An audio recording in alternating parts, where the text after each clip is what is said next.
یہ سوال ہی نہیں کہ ہم میلاد مناتے ہیں، یہ بتائیے کہ میلاد کیوں نہ منائیں؟ آپ کوئی ایویڈنس ہے ان قرآن؟ یہ قرآن کے اندر منع ہے؟ جواب آتا نہیں۔ احادیث مبارکہ میں منع ہے؟ جواب آتا نہیں۔ کیا صحابہ کرام رضوان اللہ تعالی علیہم اجمعین نے منع کیا؟ جواب آتا نہیں۔ بڑی عجیب غریب بات ہے کہ آپ منع کرتے ہیں۔ اچھا جناب یہ دیکھیے کہ میں بڑے سادہ الفاظ میں بتانا چاہوں گا کہ اسلام کیا ہے۔ اسلام 4 چیزوں پہ مشتمل ہے۔ حضور نے جو فرمایا وہ اسلام ہے، حضور نے جو کیا وہ اسلام ہے، اور حضور نے جس سے منع کر دیا وہ اسلام ہے، اور حضور نے جس سے منع نہیں کیا وہ بھی اسلام ہے۔ لہٰذا اگر کوئی آج کسی چیز کو منع کرتا ہے، اس کا مطلب یہ ہے کہ وہ اسلام کے منہ میں اپنی بات ڈال رہا ہے۔ اب نہ اللہ سے بھول ہوئی نہ رسول سے بھول ہوئی، قیامت تک کی ساری ناجائز چیزوں کو قرآن مجید اور احادیث نبویہ میں بڑے بڑے بورڈ لگا دیے گئے کہ these are the prohibited thing, یہ حرام ہے، یہ حرام ہے، یہ حرام ہے، بڑے بڑے بورڈ لگا دیجیے۔ اور دیکھیں طریقہ اور اصول بھی یہی ہے کہ ہر جائز چیز کا نہیں بتایا جاتا۔ مثال کے طور پر اگر آپ کو کہیں جانا ہے تو آپ نے کبھی زندگی میں بورڈ نہیں دیکھا ہوگا کہ الاؤ ہے ادھر آ جائیے، نہیں، یہ کہیں نہیں لکھا ہوگا۔ ناٹ الاؤڈ ہوگا وہاں ضرور لکھا، جہاں ناٹ الاؤڈ ہوگا، پروہیبٹڈ ایریا ہوگا، وہاں پر بورڈ لگا ہوگا کہ یہاں داخلہ منع ہے۔ لہٰذا قرآن و احادیث میں بھی بڑے بڑے بورڈ لگا دیے، حرام، یہ حرام، یہ حرام۔ اور مجھے کہنے دیے ڈاکٹر صاحب، اللہ کا نبی بنیادی طور پر ہر جائز کام کروانے نہیں آتا، بالکل نہیں۔ دراصل اللہ کا نبی ہر ناجائز کام سے روکنے کے لیے آتا ہے۔ اگر جائز کام کی اگر جائز کام کروانے آتا اور جائز کی فہرست بنتی تو قرآن 30 پاروں پہ ہی 30,000 پارے بھی کم پڑ جاتے کہ یہ بھی جائز، یہ بھی جائز، یہ بھی جائز، یہ بھی فہرست، ایک پوری فہرست بن جاتی۔ کہاں تک ہم قرآن حفظ کرتے؟ لہٰذا قرآن کے اندر اللہ کو جو ناپسند چیز ہے ان کا بیان ہے، اللہ کو جو پسند ہے ان کا بیان ہے۔ ہر جائز چیز اللہ کا نبی کروانے نہیں آتا۔ اب اگر بنگلہ دیش کے لوگ رہنے والے اگر پوری زندگی اگر چاول کھاتے اور مچھلی کھاتے، ان سے یہ نہیں پوچھا جائے گا باجرے کی روٹی کیوں نہیں کھائی، تم نے گندم کیوں نہیں کھایا، تم نے فلاں نہیں کیا، نہیں پوچھا جائے گا۔ اگر اسی طرح پاکستان کے رہنے والے مچھلی روزانہ نہ کھائیں تو ان سے نہیں پوچھا جائے گا کہ یہ بھی تو اللہ کی غذا تھی، جائز تھی، تم نے یہ کیوں نہیں کھایا۔ نہیں، ہر جائز چیز اللہ کو مطلوب نہیں ہے۔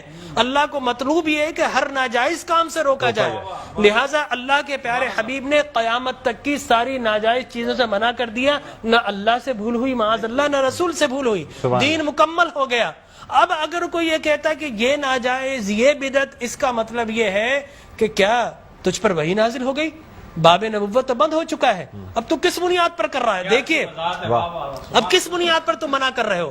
اور میں آپ کو بتاؤں ڈاکٹر صاحب، یہ دین کا مسلمہ اصول ہے کہ کسی چیز کے جواز کے لیے کوئی ضعیف حدیث بھی کافی ہے، لیکن کسی چیز کے حرام یا بدعت ہونے کے لیے قرآن اور احادیث کی نص قطعی چاہیے آپ کو، اور حدیث متواترہ چاہیے، اس کے بغیر آپ کسی چیز کو حرام نہیں کر سکتے، اس لیے کہ اسلام گلا گھونٹنے کے لیے نہیں آیا، اسلام تو راحتیں دینے کے لیے آیا ہے۔ لہذا جو ناجائز چیزیں تھی اسلام نے وہ منع کر دی 1400 سال پہلے۔ اب اگر کوئی کہتا ہے کہ جناب آپ میلاد کیوں مناتے ہیں، تو میں کہتا ہوں یہ سوال ہی نہیں، بڑے احمق لوگ ہیں جو جائز کی دلیل مانگ رہے ہیں۔ اے بھائی دلیل تو ناجائز کی ہوتی ہے، لہذا آپ ناجائز کی دلیل دیجئے کہ قرآن میں منع کیا کہ احادیث میں، بلکہ اب میں یہ کہتا ہوں اس بات کے بعد آپ قرآن پڑھیے، اللہ تبارک و تعالی نے 5 نبیوں کا میلاد قرآن میں بیان کیا ہے۔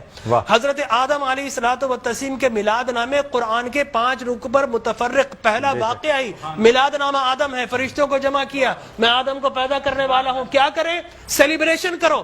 آدم کی ولادت کا موقع، نفخت فیہ من روحی فقعوا لہ ساجدین، جیسے ہی میں یہ آنکھ کھول دے، یہ پیدائش ہو جائے، ولادت ہو جائے، تو تمہیں کیا کرنا ہے؟ اس کو سجدہ کرنا ہے۔ اللہ تبارک و تعالیٰ فرماتا ہے کل مجمعون الا ابلیس، سارے فرشتوں نے سیلیبریٹ کیا، آدم کو سجدہ کیا سوائے ابلیس کے۔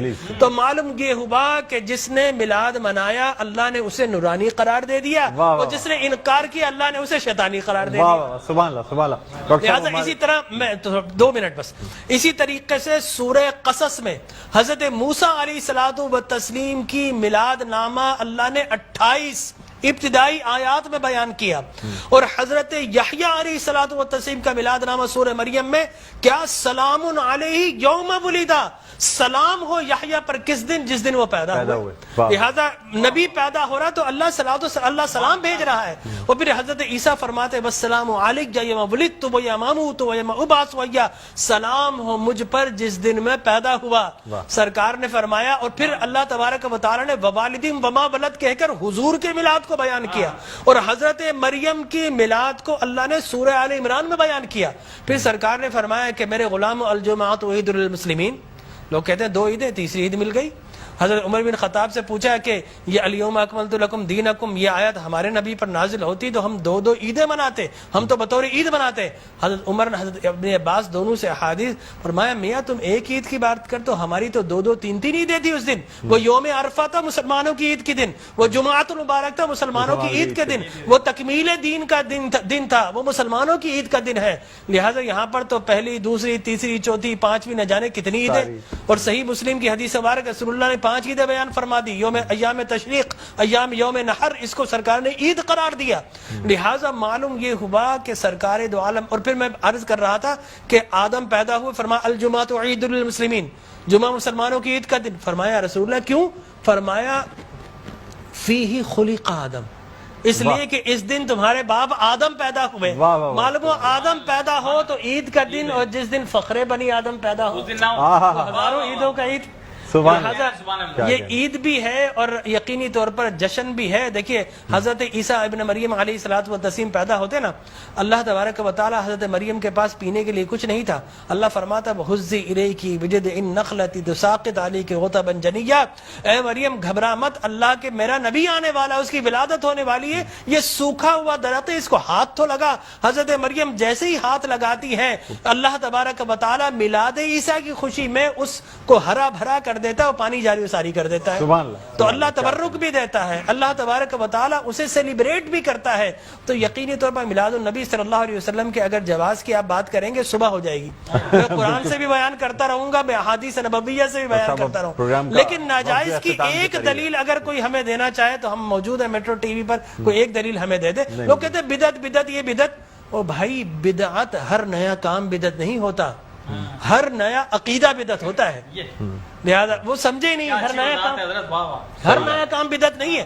میں آپ کو ثابت کر دوں ہر نیا عقیدہ بدعت ہے.